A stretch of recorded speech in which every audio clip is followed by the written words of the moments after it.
வணக்கம் மக்களே, சற்று முன் கிடைத்த தகவல் ஒன்றை பார்க்க போகிறோம். மோடிக்கு சென்ற அதிர்ச்சியான கருத்து கணிப்பு. இந்த ஒரு தகவலை பற்றி தான் நாம் பார்க்க போகிறோம். தகவலை பார்ப்பதற்கு முன்னதாக நீங்கள் நம்மளுடைய சேனலுக்கு புதிய பார்வையாளர்களாக இருந்தீர்கள் என்றால் மறக்காமல் நம்மளுடைய சேனலை சப்ஸ்கிரைப் செய்து வைத்துக் கொள்ளுங்கள் மக்களே. தற்பொழுது என்ன அப்படின்னு கேட்டிங்கன்னா, தற்பொழுது தமிழகத்தில் மிகப்பெரிய அளவில் மோடிக்கு ஆதரவு கிடைத்திருக்கிறதா இல்லையா அப்படின்னு பார்த்தா நல்ல மிகப்பெரிய அளவில் கூட்டணி தான் வச்சுருக்காங்க, ஓகேங்களா. இருந்தாலும் கூட அப்படி இப்படின்னு முக்கிய கட்சிகள்லாம் தன் பக்கம் இழுத்து கொண்டு இருந்தாலும் கூட மோடி அவர்களுக்கு அந்த ஆதரவு என்பது இருக்கா அப்படின்னு கேட்டிங்கன்னா தெரியல.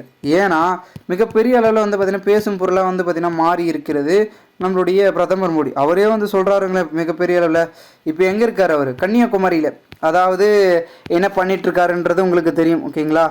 நம்மளுடைய மோடி அவர்கள் மிகப்பெரிய அளவில் தென் மண்டலத்தங்களையோ வட மாவட்டங்களையோ பிரச்சாரம் மேற்கொண்டு விட்டு கன்னியாகுமரியை நோக்கி கொண்டிருக்கிறார். காரணம் என்னவென்றால் இங்கே மிகப்பெரிய வெற்றியை படைக்கணும் அப்படின்றதுக்காக அனைவர் கவனத்தையும் தன் பக்கம் இழுக்க பார்க்கிறார். அப்படி இப்படின்னு என்னதான் காங்கிரஸோ இல்லை எதிர்கட்சி நம்மளுடைய முக்கியமான புள்ளிகள் சொல்லிட்டு இருந்தாலும் கூட மிகப்பெரிய அளவில் தமிழகத்தில் பாஜகவுக்கு கிடைக்குமா கிடைக்காதா அப்படின்னு கேட்டிங்கன்னா 5-10% தான் சொல்லியிருக்காங்க கருத்து கணிப்பிலே. டைம்ஸ் நோ சொன்ன கருத்து கணிப்பிலே.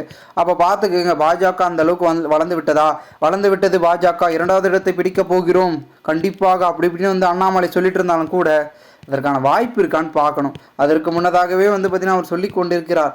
சரி, ஏதோ நம்மளுடைய தலைவர்கள் இதை கேட்டு நமக்கு பார்த்திங்கன்னா கூடுதல் பதவியை கொடுப்பார்கள் அப்படின்னு அவர் சொன்னாலும் கூட தற்போது அதற்கான வாய்ப்புகள் என்பது நெருங்கி இருக்கிறதா அப்படின்றத ஒரு பக்கம் பார்க்கணுங்க. ஏன்னா நிறைய விதமான செயல்கள் என்பது தீவிரமாக்கப்பட்டு கொண்டிருக்கும் நிலையில் தமிழகத்தில் தாமரை என்பது மலருமா அப்படின்ற சந்தேகங்கள் அடிக்கடி எழுப்பப்பட்டிருக்கிறது. ஜூன் 4ஆம் தேதி தெரிந்துவிடும் தாமரை மலர்கிறதா இல்லை உதிர்கிறதா அப்படின்றத நம்ம பொறுத்திருந்தான் பார்க்கணும் என்ன நடக்கப் போகிறது, என்ன மாதிரியான திருப்பங்கள் என்பதனை. மேலும் இது போன்று நீங்கள் அரசியல் சார்ந்த நிகழ்வுகளாம் தினசரி தெரிந்து கொள்ள சேனலை சப்ஸ்கிரைப் செய்து வைத்துக் கொள்ளுங்கள் மக்களே.